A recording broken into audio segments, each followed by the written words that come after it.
Petri and Makita, it is great to be Zooming with you both. This is exciting for us. I've been reading about your beautiful love story. I know it was about 10 years ago that you originally met, but things really got going on the set of Judge Judy. Is that right? You are correct. This guy just does his homework. He knows too much. We'll have to talk to you after this. So tell me, how did this happen between you two? In 2016, I started working for Judge Judy. And honestly, when I got the job, a friend requested me from Facebook. So I was just like, I knew him back in 2012. So I knew that he would be surprised when he sees me working for the show. 2 weeks later, when we're filming, I'm like, hey, Bird, how are you? He's like, hey, how are you? Gave me a hug. Then I left and he was like, who's that girl? And I'm just like, well, I'll let you tell him that part. And the PA says, oh, that's Makita. I go, Makita Bond. The guy goes, I don't know what her last name is. He said, but that's Makita. I said, oh, okay. Now I'm thinking, uh-oh, what did I do? You got to backtrack. You got to go over your steps.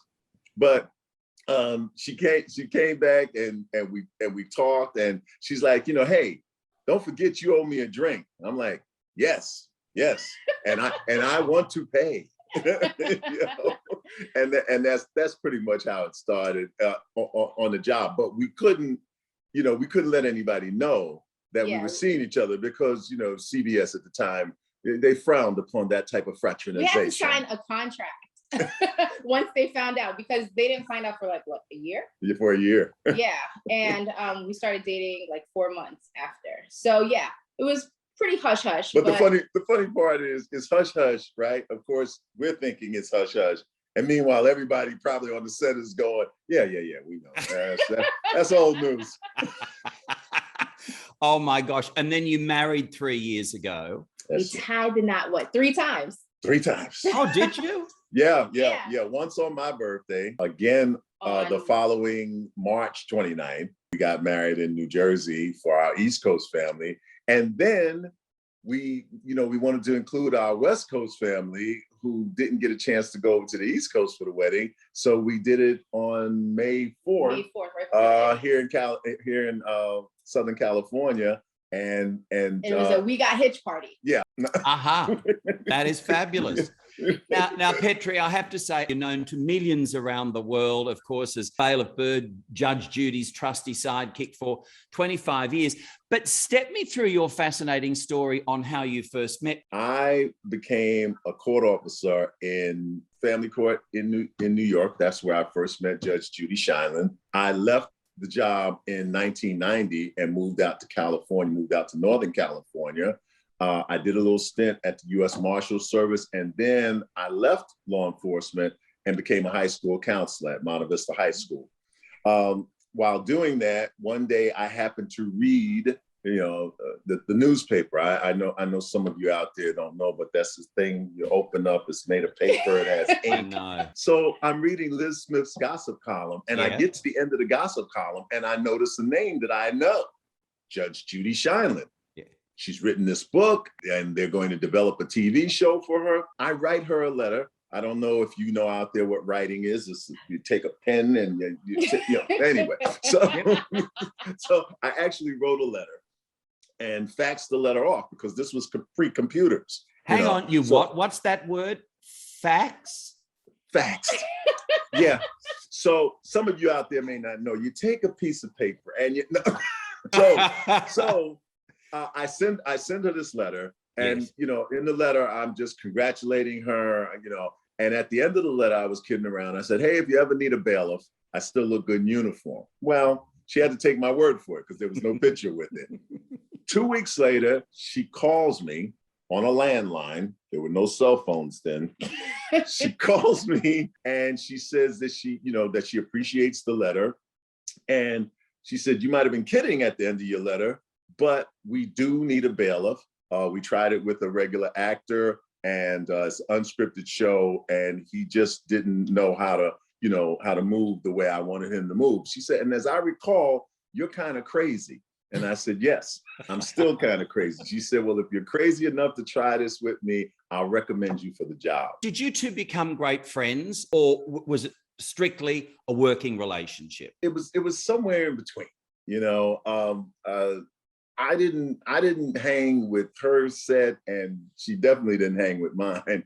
But because I'm one of them working class stiffs, So the court officers. Now, the funny thing about working in Manhattan Family Court was that every now and then, well, especially like as summer was approaching, we would have a summer party, and everybody was invited. So you could hang out with the judges, and the judges would hang with us, and what happened at those parties stays at those parties. But really, it was more of a working relationship between us for 25 years. As I always say, not everybody who's friendly is your friend. So sometimes you have to know the difference. You have to know where the border is.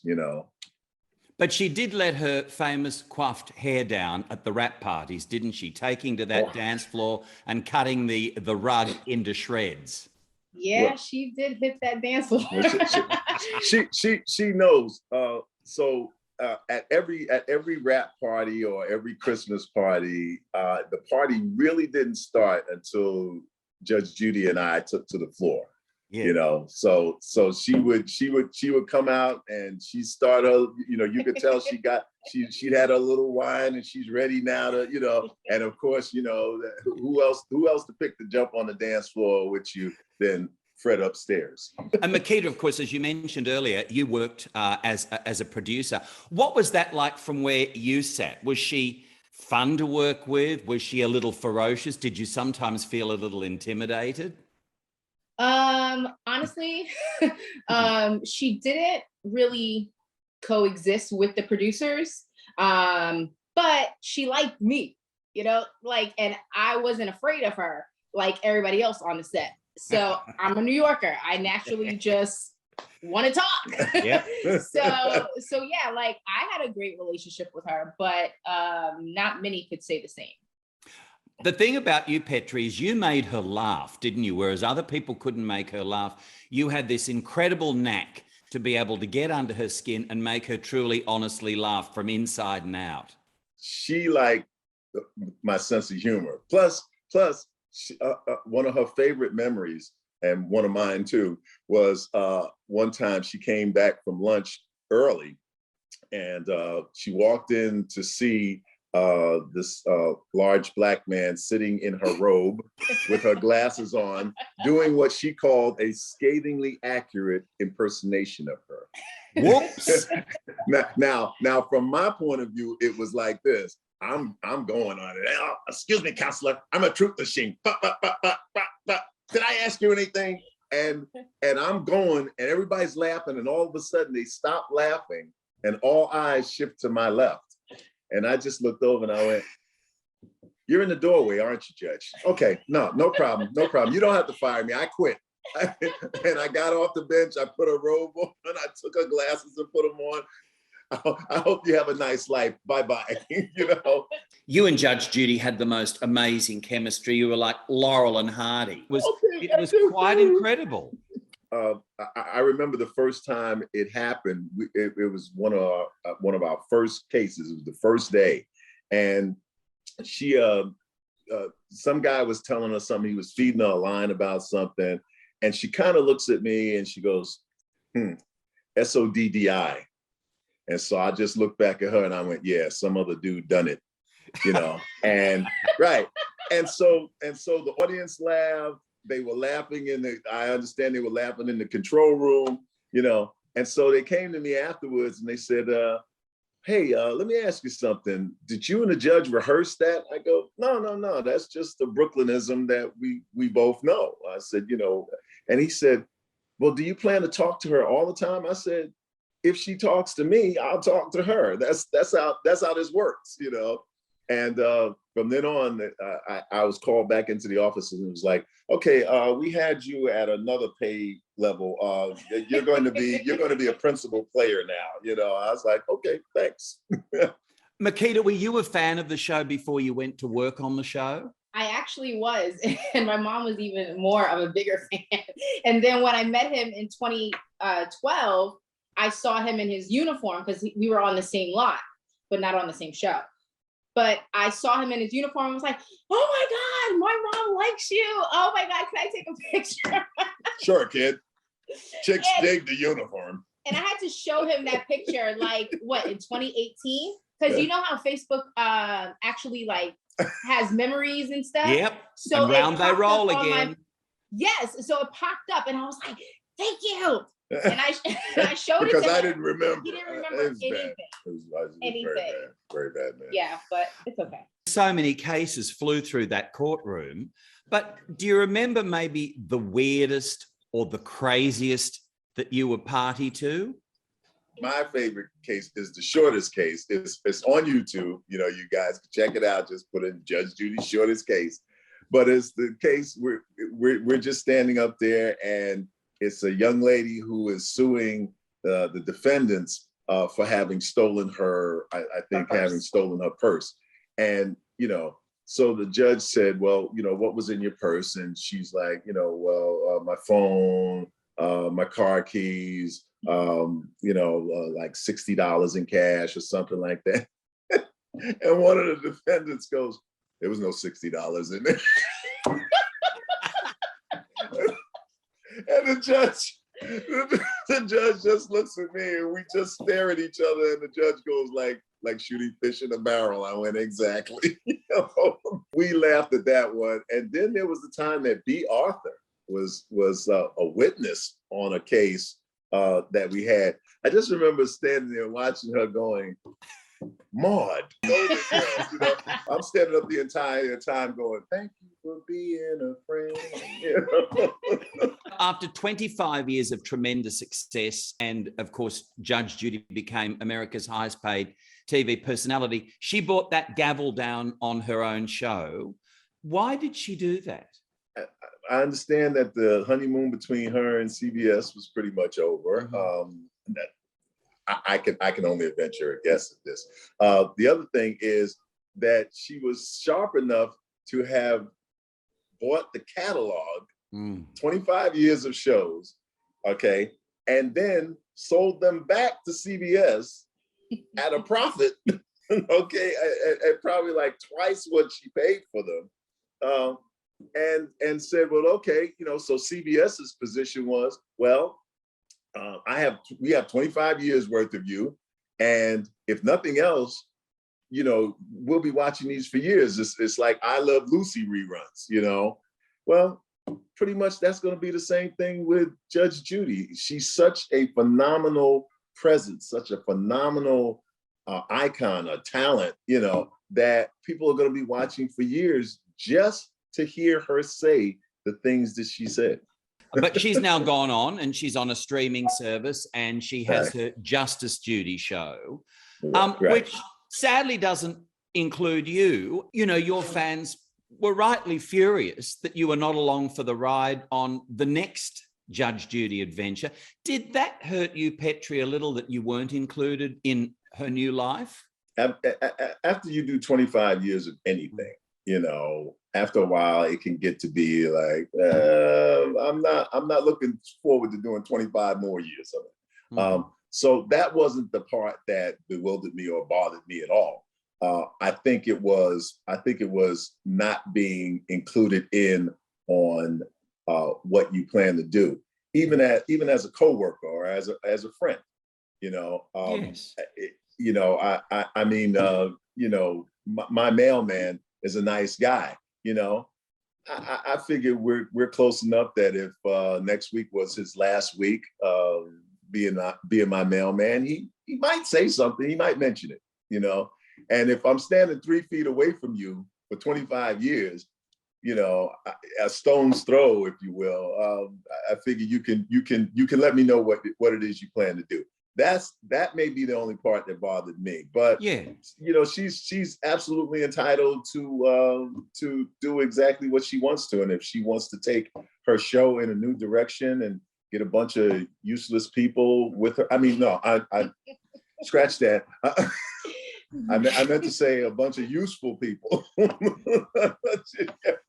I always say, it's like Robin standing on the corner of 5th and Main in Gotham City and waiting for Batman to show up in the Batmobile. And when Batman pulls up, not only isn't Robin invited to get into the Batmobile, but there's some guy named Melvin sitting in his seat. And Robin's looking and going, Batman and Melvin? That makes no sense. But okay, you can do what you want to.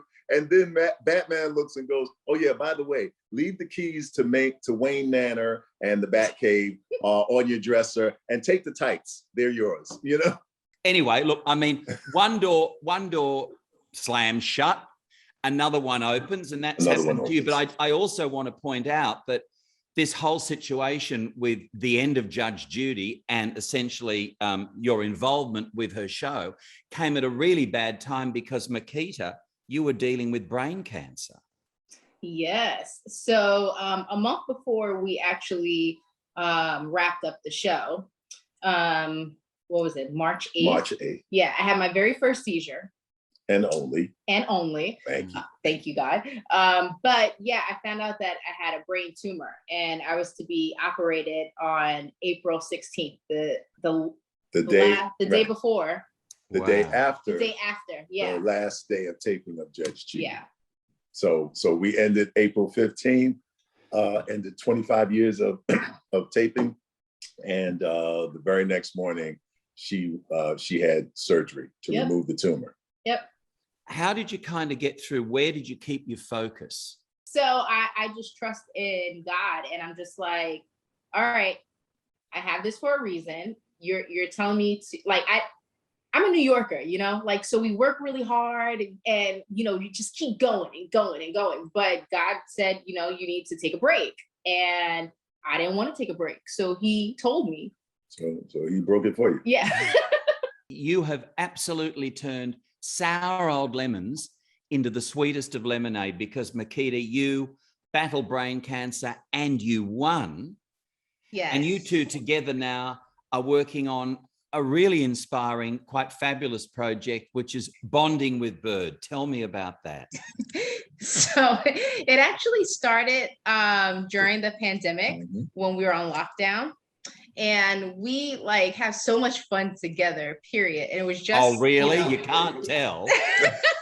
But we were having so much fun because we were newly married, and it was actually in March that we were turning 1 year, right? We had a 1 year anniversary. Something like so that. Either way, we were having fun in the house, and eventually we stopped talking to each other and wanted to talk to other people. So why not go to Instagram, right? So then we got popular on Instagram, and then we were like, okay, we could take this to Facebook and YouTube. So yeah, I mean, coming from a world of daytime talk, I just feel like it's inspirational. Like, we talk about hot topics. First of all, we come on every Tuesday night at 6 p.m. Pacific Standard Time. I don't know what that is over in Australia, but we come on every week. Either pretty damn early or pretty damn late. Yeah, it's one or the other. Right. So we have the next day. We have hot topics. We have guests. We have a thing called Tinking Tuesday, which started on Instagram. Right. And it causes you to tink. And man, you got to tink, man. Yeah. You must tink. And not only that, but now streaming on Amazon Prime, you've executive produced and you are also starring in a movie. Tell me about that. Yes. So the movie is A Polished Soul, and it is an autobiographical film by Mike Anderson about the trials and tribulations he went through facing not only life imprisonment, but also the death penalty for a series of crimes that admittedly he committed, but it was how he turned his life around in prison and was eventually released and went on to do big things, including make a movie about his life that is that, as you said, is streaming on Prime Video, and people are they're loving this movie because the message is so clearly advantageous to people's souls and to their situations, you know, and Mike's message fundamentally is never give up, you know. Yeah. And I met him at a theater festival, probably like I'm gonna say like maybe like 2015, and he asked me then if I would play his father in the movie, and I was like, yeah, sure. And then he ran out of money. And so therefore I became an executive producer. You know? I was like, what do executive producers do? They make sure we finish the film. That's what they do. I was like, okie doke. So there you go, the accidental executive producer. But I've got to say, that's a right. great cast. Shah Jackson is in it, among so many others who are just incredibly dynamic, wonderfully talented. Oba Babatunde. Yeah, it's just a wonderful cast. And you know, I tell people, you know, several people have written me and, you know, and just said, hey, you know, despite the issues technologically speaking, the story and everything is wonderful, and it's wonderfully acted, and it's very good. We watched it the other night. And, Yeah, you know, it was really good. You know, for his first film, you know, like. Oh yeah. So this won't be your last film, will it? Obviously, surely this is that door opening, and suddenly you're walking into a whole new room with a whole bunch of fresh aromas and so many exciting things to discover. There are a couple of things on the horizon. You know, just ask people to, you know, keep their eyes peeled for. There are several performances that I've done, particularly for friends, but for their independent film projects.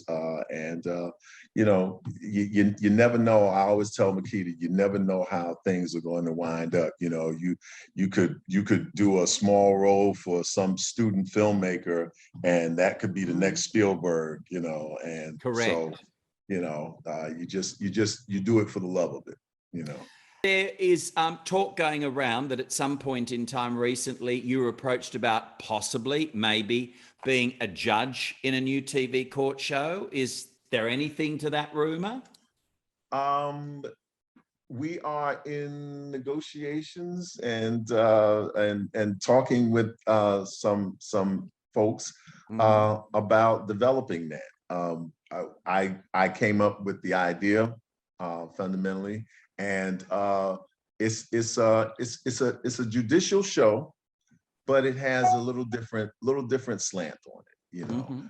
And I'm hoping that amongst the two meetings that we've had, I'm hoping that those meetings come to fruition, and that I'm able to do that. I would love to be on a show where I am the judge.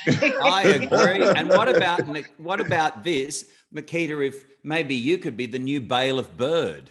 I'm his wife, so if he does any shady stuff, I'm gonna be like, hold on, stop the cameras. Did you just say? See, that wasn't even where he was going. This is what he was saying, that I'd be sitting up on the bench and I would go, excuse me.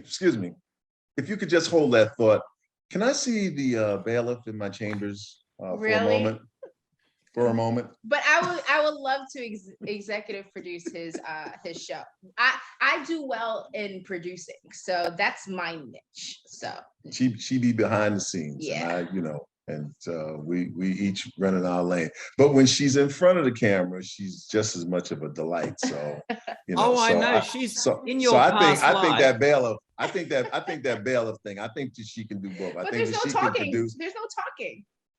You don't need to talk sometimes. Yes. Now she gets it. There's no talking. Oh my you wanna gosh! talk to me? You know. You want to talk to me? See me in the chambers, and there'll be no talking back there either. Well, my fingers, and I'm not going to show you, but my toes are also crossed for you both. Thank you Because I so think much. Petri and Makita, it has been an absolute joy chatting with you. In fact, frankly, I could chat with you both forever.